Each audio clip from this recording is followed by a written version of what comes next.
vi a mi mujer abrazando a un chico. Laia Ferré, mi Laia. Y él, Mark Vila, entrenador de hockey. Yo soy Luis Fernández, pero desde hace muchos años, por mi trabajo y mis redes, algunas personas me llaman Oriol más. Por eso, cuando diga Oriol, me refiero a mí. Y otra advertencia más. A Laia, cuando le explico esto, a veces la llamo Patricia. Y a Mark, a veces lo llamo Julián. Ese día era casi fin de mes, pero todo había empezado antes. Lo primero fue el tema de los entrenamientos extra. Laia empezó a decir que se quedaría un poco más después del trabajo para ir al pabellón, que le hacía bien moverse, que estaba estresada, que Mark había organizado un grupo de adultos para hacer ejercicio. Al principio me encantó, porque pensé, mira, vuelve a cuidarse, vuelve a tener algo suyo. Cuando llegué a casa y vi su bolsa de deporte abierta en el pasillo. Ella estaba en la ducha y el móvil vibraba sobre la mesa. Solo vi un mensaje que decía que hoy había estado genial y que mañana querían repetir. Y eso era todo. Ni nombre, ni foto. Al día siguiente, me pidió que la recogiera más tarde porque el entrenamiento se había alargado. Llegué y el gimnasio ya estaba medio vacío. Laia salió con el pelo mojado, como si acabara de ducharse. Ese día, en el vestuario. Me acerqué al pabellón porque había olvidado una carpeta en el maletero. Al entrar, oí su risa detrás de la puerta del vestuario. Era una risa breve y silenciosa. Llamé con los puños. Nadie respondió. Oí como él, Mark, bromeaba diciendo que no había por qué avergonzarse. Abrí la puerta. Laia estaba demasiado cerca de él. Él tenía la mano en la taquilla, bloqueándole un poco el paso, y ella se arreglaba nerviosamente la trenza. Ella me miró. Mark me miró como si fuera un padre molesto. No dije nada. Dije que había olvidado la carpeta. Laia respondió que no pasaba nada, que ella la recogería más tarde. Mark dijo que era mejor dejarla en la oficina, que él se encargaría de ello. Me di la vuelta y salí.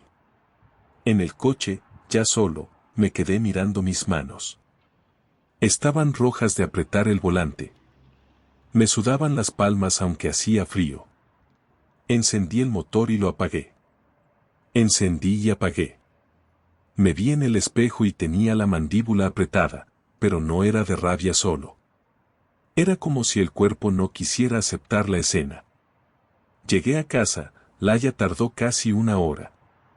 Cuando entró, me preguntó qué tal el día como si nada. Yo asentí. Me fui al baño y me eché agua en la cara. En el espejo, me vi con los ojos raros, como inflados. Me apoyé en el lavabo, respiré lento, y me juré que no iba a montar un numerito sin pruebas. En ese momento, con el agua goteando, abrí el móvil y entré en la app del videoportero de la comunidad, la que tenemos para ver paquetes y visitas. No sabía ni qué buscaba, pero mis dedos ya estaban entrando en el historial. Y justo cuando cargó el video de días anteriores, vi un icono con una fecha y una hora que me sonó. El mismo día que ella llegó tarde y olía a gel fuerte. Le di a reproducir y noté un pinchazo seco en el pecho cuando vi quién salía en la pantalla. La pantalla del móvil parecía más grande de lo normal. Yo estaba en el sofá, con la espalda recta, como si me hubieran puesto un palo. En el video del interfono se veía el portal de un edificio que no era el nuestro, porque la app guarda también los accesos cuando visitas a alguien de la comunidad, cosas de la administración. Y yo, por mi trabajo, había configurado esa cuenta para varias fincas. Ese fue el primer giro real, el que me hizo sentir idiota. Tenía acceso a más cámaras de las que debería, y ese día no me había acordado de desconectar el perfil cuando cambié de edificio. En el video apareció Laia saliendo por una puerta de portal con una mochila pequeña, la que nunca usa para entrenar, esa que parece más de fin de semana. Se acomodó el abrigo, miró a un lado y al otro. Y detrás salió él. Mark, el entrenador. Ahí, claro como el agua. Se acercó a ella y se dieron un beso. No un beso de saludo. Un beso con pausa. Con manos. Con esa confianza que no se improvisa. Luego se separaron, él dijo algo que no se oye, ella se rió, y se fueron caminando juntos fuera de plano. Yo solté el móvil como si quemara. Cayó en el cojín y rebotó. Me levanté y me fui a la cocina sin saber por qué. Abrí un armario, lo cerré. Abrí la nevera, la cerré. Me apoyé en la encimera y me noté el pulso en las sienes. Me hice un café por inercia y se me olvidó poner la taza. El café cayó en el fregadero y me salpicó la mano. No sentí el calor. Volví al sofá y reproduje el video otra vez, como si hubiera una explicación escondida. No la había. Lo único que había era la cara de Laia, relajada, sin prisa. Y el cuerpo de Mark moviéndose como alguien que está en su sitio. Ahí vino el primer mini clímax de esa parte. Me entró una náusea seca y tuve que ir al baño. Me apoyé en la pared del pasillo, respirando por la boca, intentando no hacer ruido. No quería que me oyera nadie, como si el sonido hiciera más real lo que estaba pasando. Me miré las uñas, me temblaban. Me lavé la cara y me quedé mirando el desagüe, esperando que por ahí se fuera todo. No se fue. El segundo mini clímax fue cuando escuché la llave en la puerta. Laia llegó y yo tenía el móvil en el bolsillo como si fuera un arma. Entró, dejó las llaves en el cuenco, me miró y dijo que estaba molida del entreno extra. Dijo entreno extra como quien dice he ido a comprar pan. Me dio un beso rápido y siguió hacia el dormitorio. Yo la seguí con la mirada y noté que me ardían los ojos, pero no lloré. Se me quedó la garganta cerrada. Me senté en el borde del sofá. Ella volvió con una sudadera, se puso cómoda, y me preguntó si quería cenar algo ligero. Yo dije que sí, que lo que quisiera. Laia empezó a hablar de ejercicios, de un grupo nuevo, de que Mark estaba muy encima corrigiendo posturas. Lo decía con una naturalidad que me dio ganas de estrellar un plato contra la pared. No lo hice. Esperé a que se metiera en la ducha. En cuanto oí el agua, saqué el móvil y revisé el historial del video, el registro de entrada y salida del edificio donde estaba la cámara. Vi varias fechas repetidas, siempre con ella entrando y saliendo a horas que cuadraban con sus supuestos entrenos. Ahí llegó el tercer mini clímax. No era un beso aislado. Era una rutina. Mi cuerpo lo entendió antes que mi cabeza. Me empezó a doler la base del cuello. El nuevo dato, el que empeoró todo, llegó cuando vi que ese edificio era el mismo donde vive el presidente del club de hockey. Y Mark, como entrenador, tenía allí un piso cedido, según me había comentado alguien en una cena. O sea, no era una aventura improvisada en un coche, era un sitio cómodo, protegido, con gente del club alrededor. Me imaginé a medio mundo sabiendo y yo haciendo de chofer y de tonto. Esa noche casi no dormí. Me quedé tumbado boca arriba, mirando el techo. Laia se giraba y se acercaba, buscaba mi espalda con la rodilla, como cuando quiere calor. Yo me hice el dormido. Me apreté la sábana con los dedos hasta que se me clavaron las uñas. En algún momento, su móvil vibró en la mesilla. Ella lo cogió rápido, sin encender la pantalla demasiado. Yo lo vi de reojo. A la mañana siguiente, ella se fue temprano. Me dejó un beso en la frente y dijo que tenía un entreno extra al mediodía, que luego volvía a trabajar. En cuanto cerró la puerta, yo me quedé de pie en el pasillo como un muñeco, escuchando el ascensor bajar. Luego me senté en el suelo, ahí mismo, con la espalda contra la pared, y me di cuenta de que estaba respirando demasiado rápido. Abrí el portátil. Busqué los correos del club, los pagos, las cuotas. Mark cobraba un plus por entrenos privados. Eso no me lo había dicho nadie. Y en la cuenta conjunta vi un cargo que no reconocí, una tienda de deporte cara. No era una pala ni unas zapatillas normales, era equipamiento específico, algo que no usas si solo haces cardio o en un grupo. Ese fue el giro nuevo. Ella estaba pagando cosas para alguien, o para un plan que yo no conocía. Sonó mi teléfono. Era un mensaje de Laia. Dijo que esa tarde también se alargaría, que Mark había pedido voluntarios para quedarse más tiempo en el vestuario, para organizar material. Voluntarios. Vestuario. Me quedé mirando la pantalla, con el dedo suspendido. Y sin pensarlo, me puse la chaqueta y bajé a la calle. Llegué al pabellón con el estómago vacío y la mandíbula tensa. No iba a entrar como un loco, me repetía. Iba a ver, a confirmar, a no inventarme películas. Me quedé fuera, en el pasillo, escuchando el eco de patines y voces. Cuando terminó el grupo, la gente fue saliendo. Vi caras conocidas, saludé con la mano como si nada. Luego me metí por la zona de vestuarios, donde normalmente no tengo por qué estar, pero ese día mis piernas iban solas. La puerta del vestuario estaba entreabierta. Se oía agua de ducha. Me acerqué y vi una sombra moverse dentro. Llamé, suave. Nadie respondió. Empujé. Ahí fue el momento grande, el que no puedo borrar. Laia estaba de pie cerca de los bancos, con el pelo mojado y una toalla en el cuello. Mark estaba muy cerca, hablando bajo. Laia tenía la mano apoyada en su pecho, como si lo frenara, pero su cuerpo no se apartaba. Mark le rozó la cara con los dedos y Laia cerró los ojos un segundo, como si se le fuera el aire. Yo tragué saliva y el sonido debió delatarme, porque los dos miraron a la vez. Laia se quedó blanca. Mark dio un paso atrás, lento, con la calma de quien ha ensayado esa salida. Yo noté que me zumbaban los oídos. No dije insultos. Me salió una frase seca.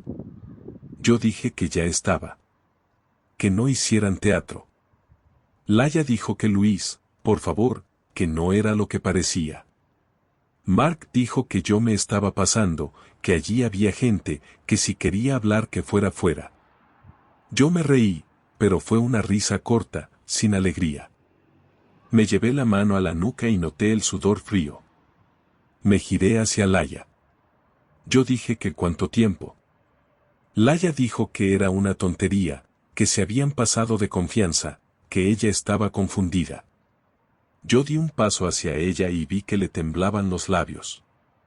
No lloraba, pero respiraba rápido. La vi intentar cubrirse el pecho con la toalla como si de golpe estuviera desnuda. Eso fue lo más humillante. Que se tapara delante de mí por vergüenza, cuando conmigo en casa ya ni se arreglaba para cenar. Salimos al pasillo. Mark se quedó dentro, como si el vestuario fuera su territorio. Laia me siguió y me agarró del antebrazo. Me lo apretó fuerte.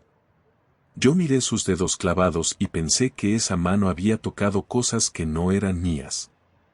Me la quité despacio. En el coche, ya solos, empezó la confrontación real. Ella intentó hablar primero, atropellada. Laia dijo que estaba agobiada, que se sentía invisible, que yo estaba siempre con lo mío, con facturas, con el trabajo, con el club.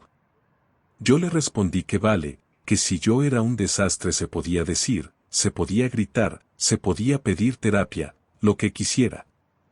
Pero que eso, lo del video y lo del vestuario, no era estrés.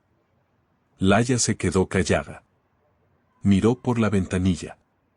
Se tocó el anillo con el pulgar, dándole vueltas. Yo saqué el móvil y le puse el video del interfono. No se lo enseñé a la cara de golpe. Lo dejé en la consola, que lo viera ella si quería. Laia lo vio. Y ahí llegó el primer mini clímax de esta parte. Se le aflojaron los hombros como si le hubieran quitado un peso, pero no era alivio, era rendición. Se llevó la mano a la boca y soltó un sonido raro, entre resoplido y sollozo. Laia dijo que no sabía cómo había pasado. Yo dije que sí lo sabía, que llevaba semanas de entrenos extra y de llegar con olor a ducha de pabellón. Laia dijo que al principio era solo hablar, que Mark la escuchaba, que con él se sentía otra vez vista. Que yo la daba por hecha. Yo le dije que eso no respondía a la pregunta, que cuánto tiempo. Ella tragó saliva y me soltó el dato que me clavó. Dijo que desde hacía casi un mes, que empezó con los entrenos privados, que luego se vieron fuera del pabellón, que una tarde fueron al piso del club para hablar tranquilos y que se les fue de las manos. Dijo se les fue de las manos con una cara que no me cuadró con arrepentimiento, sino con vergüenza por haber sido pillada. Segundo mini clímax. Yo golpeé el volante con la palma. No fue fuerte, pero me dolió la mano y me dejó el pulso acelerado. Me salió una frase que ni reconocí como mía. Yo dije que entonces cada noche que me daba un beso al llegar estaba volviendo de allí. Laia no respondió. Se le humedecieron los ojos, pero no cayó lágrima. Y el tercer mini clímax llegó cuando le pregunté por los cargos de la cuenta, por ese equipamiento. Ella bajó la mirada y dijo que Mark le había dicho que necesitaba material para un programa nuevo, que era para el club, que luego se lo devolvía.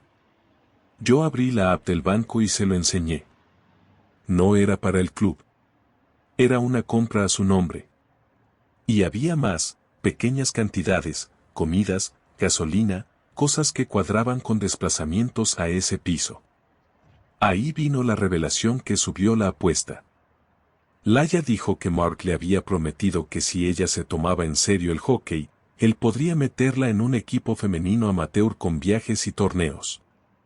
Que ella se sentía viva con esa idea.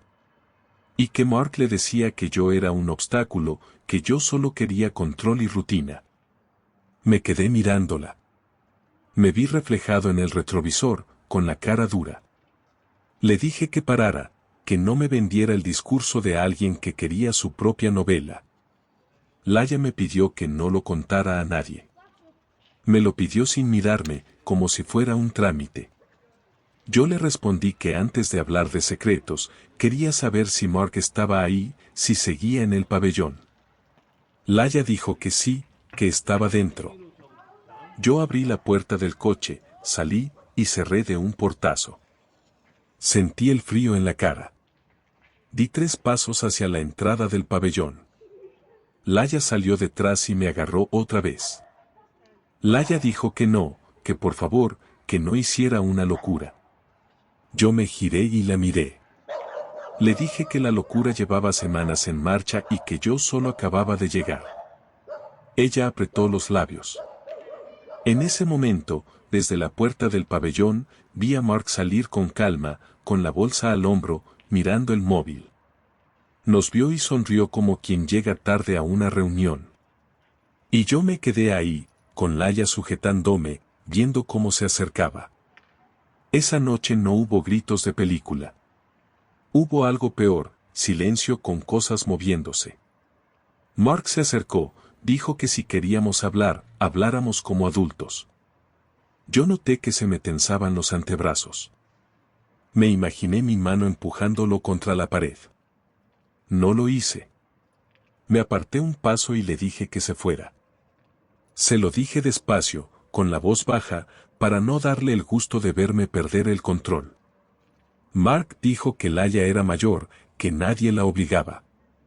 Yo le respondí que perfecto, que entonces también sería mayor para asumir consecuencias sociales, laborales y legales si seguía cruzando líneas. Mark se encogió de hombros, como si yo fuera un pesado.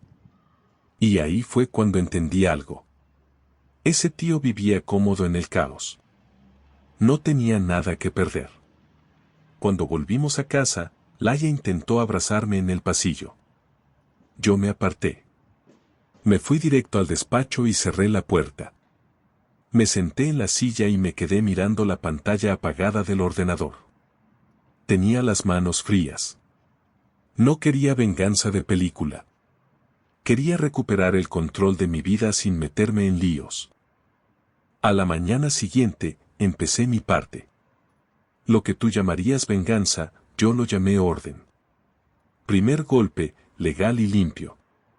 Abrí una cuenta bancaria solo a mi nombre y moví mi nómina allí. No toqué lo que era de los dos, pero dejé de poner mi dinero en una cuenta donde ella estaba pagando cosas para su aventura. Ese acto, tan simple, me dio un poco de aire. Segundo golpe. Fui a un abogado. No para meterle una denuncia a nadie, sino para saber qué podía hacer sin dispararme al pie. Me explicó lo básico, separación de bienes si la teníamos, medidas de uso de vivienda, y lo más importante, que guardara pruebas y que no hiciera tonterías con difundir vídeos o mensajes. Yo asentí. Yo no quería destruirla, quería que dejara de jugar conmigo. Tercer golpe. Volví a casa y cambié cosas físicas. Saqué mi ropa del armario compartido y la llevé al cuarto de invitados. No lo hice con rabia, lo hice con calma, doblando camisetas, guardando cinturones. Laia estaba sentada en el sofá, mirando el suelo, como si la casa ya no fuera suya. Cuando vio que me llevaba mis cosas, se levantó de golpe. Ese fue el primer mini clímax de esta parte. Laia dijo que qué hacía. Yo respondí que dormir en la misma cama era imposible, que no era castigo, era supervivencia. Laia se acercó al pasillo y vio mi lado vacío. Se le fue la cara. Se agarró al marco de la puerta con los dedos, como si le faltara equilibrio. Luego vino el segundo mini clímax. Fui al router y cambié la contraseña del wifi. No por capricho. Porque en esa casa yo pagaba casi todo, y porque sabía que parte de su relación se sostenía en mensajes, fotos, videollamadas. Cuando Laia se dio cuenta esa noche, vino al cuarto de invitados y llamó a la puerta. No la cerré con llave, pero no abrí. Laia dijo que necesitaba internet para trabajar. Yo respondí desde dentro que al día siguiente le daba una clave de invitado y que la principal era mía. Ella dijo que eso era infantil. Yo le contesté que infantil era mentirme y pedirme que no se lo contara a nadie. Hubo un silencio largo. Ella se fue y oí sus pasos por el pasillo, rápidos, como de alguien que no quiere llorar delante de una puerta. El giro nuevo llegó 2 días después. Yo le escribí a la directiva del club, pero sin acusaciones. Les dije que, por motivos personales, dejaba de hacer gestiones y que necesitaba que otro asumiera las claves y accesos de administración. Lo hice por escrito, formal. Y pedí que confirmaran la recepción. A las pocas horas me llamó el presidente, nervioso. Me dijo que qué pasaba, que si había un problema. Yo le dije que no iba a hablar por teléfono, que solo por correo. Ahí entendió que había algo serio. Esa tarde, Laia llegó y me lanzó el móvil a la cama del cuarto de invitados. Cayó rebotando. En la pantalla había un mensaje de Mark. Decía que el club estaba raro, que alguien había movido cosas, que él no quería que Laia se comiera el marrón. Laia me miró y dijo que qué estaba haciendo. Yo vi su cara y por primera vez no vi orgullo, vi miedo. Yo le dije que yo no estaba atacando a nadie, que solo me estaba sacando de en medio. Que si Mark se sentía presionado, era porque había estado jugando con fuego en su propio trabajo. Laia dijo que Mark estaba furioso, que decía que yo estaba intentando hundirle.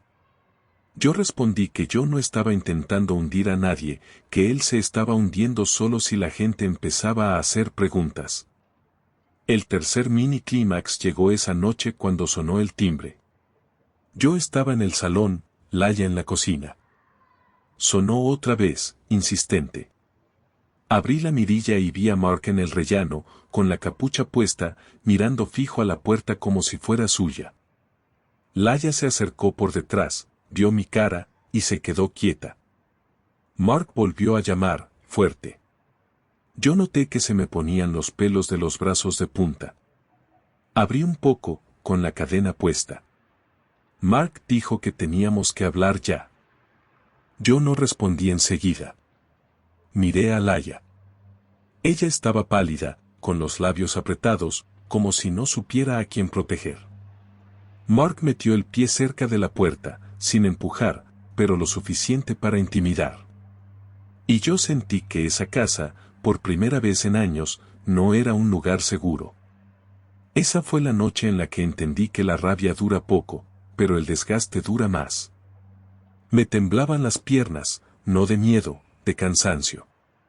No abrí más la puerta. Le dije a Mark que se fuera, que si tenía algo que decir, que lo dijera al club, no a mi casa. Mark soltó una risa corta y dijo que yo era un dramático. Laia dio un paso hacia mí, como si fuera a decir algo, pero se quedó muda. Mark se fue, bajando las escaleras despacio, dejando claro que podía volver cuando quisiera. Al día siguiente, Laia no se fue a ningún entreno. Se quedó en casa, dando vueltas. Yo trabajé desde el cuarto de invitados. Oía sus pasos por el pasillo, el abrir y cerrar cajones, el sonido del grifo, como si limpiara algo que no se limpia. Yo tenía la garganta seca todo el rato. Bebía agua y no se me pasaba. La última conversación la tuvimos un domingo por la tarde, en la mesa del comedor. No puse música. No hice café. Nada que suavizara. Laia se sentó frente a mí con una libreta, como si fuera una reunión de trabajo. Eso me dio una punzada en el pecho, porque pensé, mira, para esto sí tiene energía, para organizar el desastre. Yo empecé diciendo que no iba a seguir así. No era amenaza, era un hecho. Se me notaba en la voz, porque me salió ronca. Tenía la mano apoyada en la mesa y los dedos se me movían solos, pequeños golpes con la uña, como tic. Laia dijo que quería arreglarlo. Yo le pregunté si había cortado con Mark. Laia dudó medio segundo. Ese medio segundo fue un mini clímax. En ese medio segundo, yo ya supe la respuesta.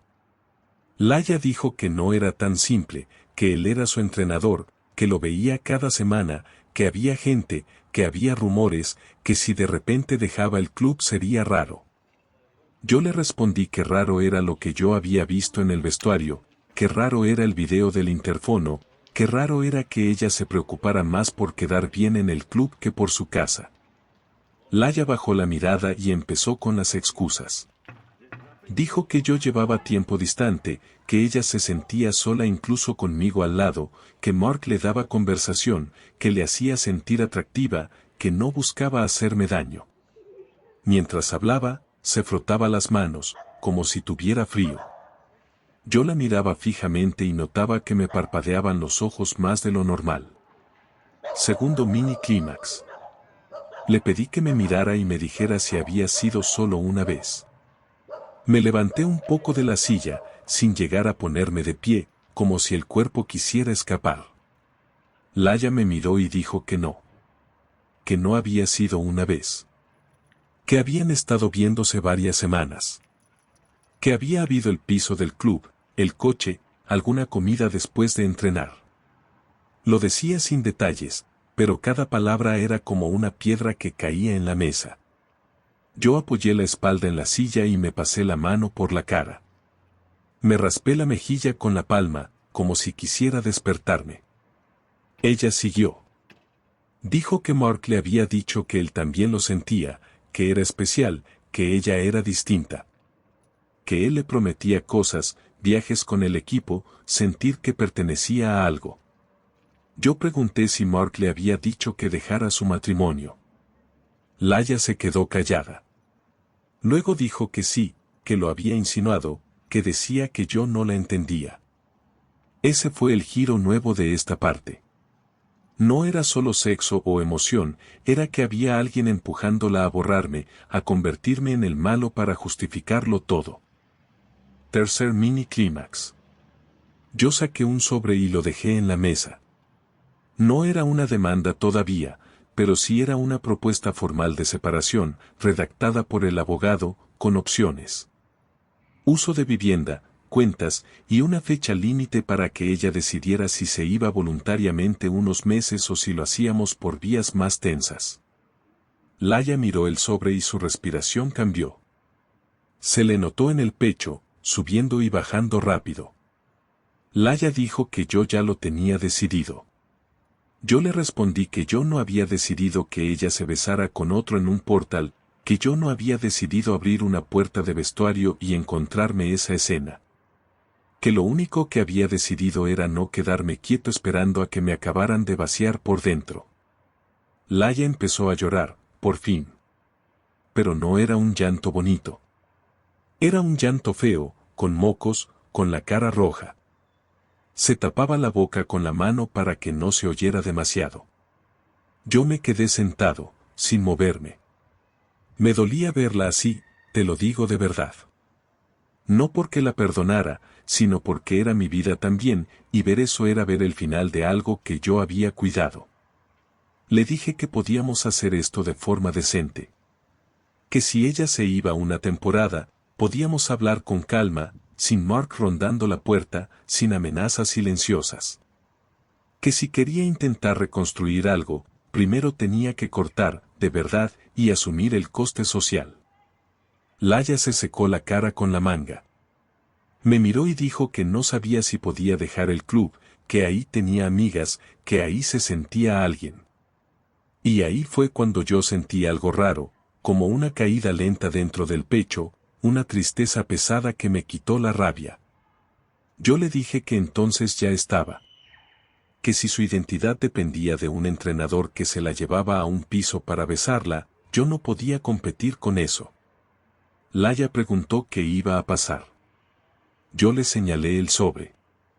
Le dije que tenía hasta el lunes por la noche para decirme si se iba por su cuenta a casa de su hermana o si yo pedía medidas para que fuera todo más frío. No quería echarla con policía ni nada así, pero necesitaba una decisión clara. Laia se quedó mirando el sobre como si fuera una bomba. Abrió la boca para hablar, la cerró. Se levantó despacio y caminó hacia el pasillo. Antes de girar la esquina, se paró y dijo, con la voz rota, que Mark no la iba a dejar tranquila si ella lo cortaba.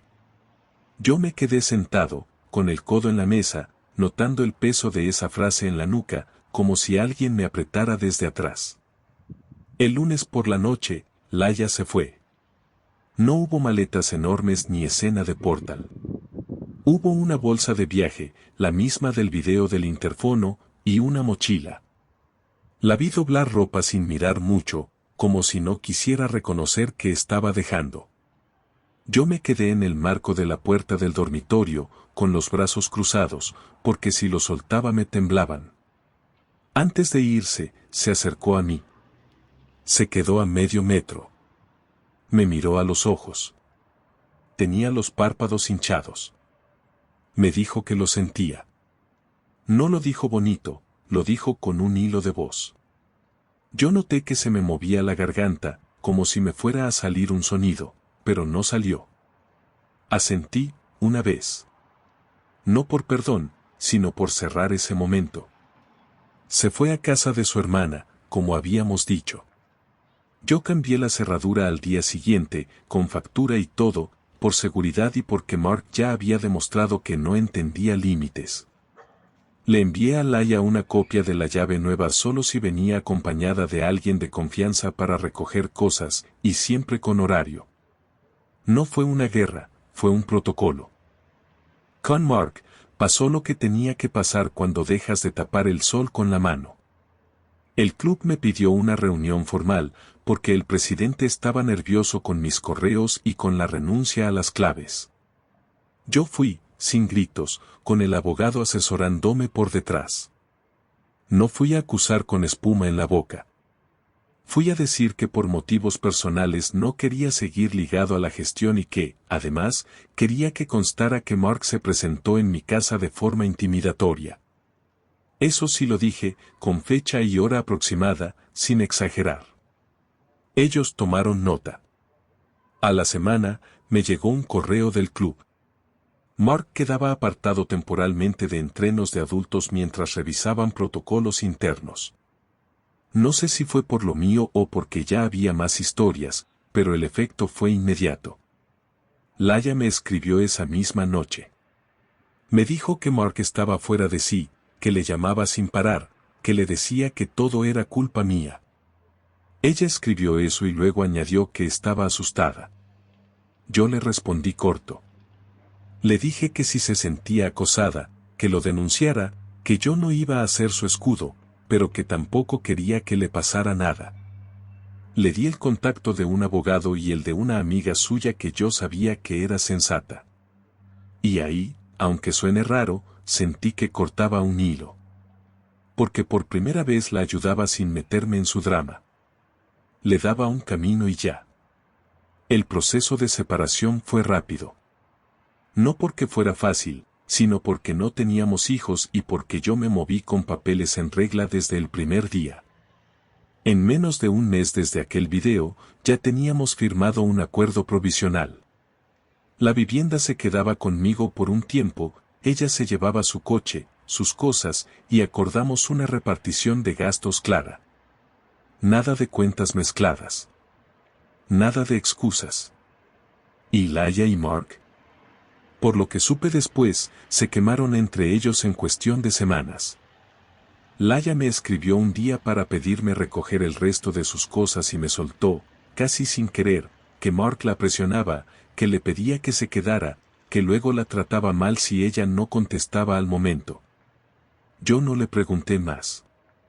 Solo le dije cuándo podía venir y con quién. Yo me quedé aquí, en el cuarto de invitados al principio, hasta que un día, sin pensarlo, volví a mi cama. No fue un triunfo. Fue que ya no podía dormir encogido. Me tumbé y noté el colchón raro, como si tuviera memoria. Me giré y no había nadie. Eso fue lo que más me pegó, la ausencia sin ruido. Ahora estoy haciendo lo único que me mantiene cuerdo, rutina y gente decente. He vuelto a quedar contigo, he vuelto a comer sin mirar el móvil cada 2 segundos. He ido a terapia 2 veces, no para que me digan frases bonitas, sino para que alguien me ponga delante lo que yo intento esquivar. A veces me despierto con la imagen del vestuario y me quedo sentado en la cama con la espalda sudada. Me levanto, bebo agua, miro el pasillo, y sigo. Si te soy sincero, lo que entendí no es una gran lección. Es algo más simple y más feo. Que cuando alguien empieza a vivir una vida paralela, tú puedes tardar en verlo, pero el cuerpo lo nota antes, con el cuello rígido, con el sueño roto, con esa manía de apretar los dientes. Y que cuando lo ves, de verdad, no hay discusión que lo arregle si la otra persona sigue cuidando más su mentira que tu casa.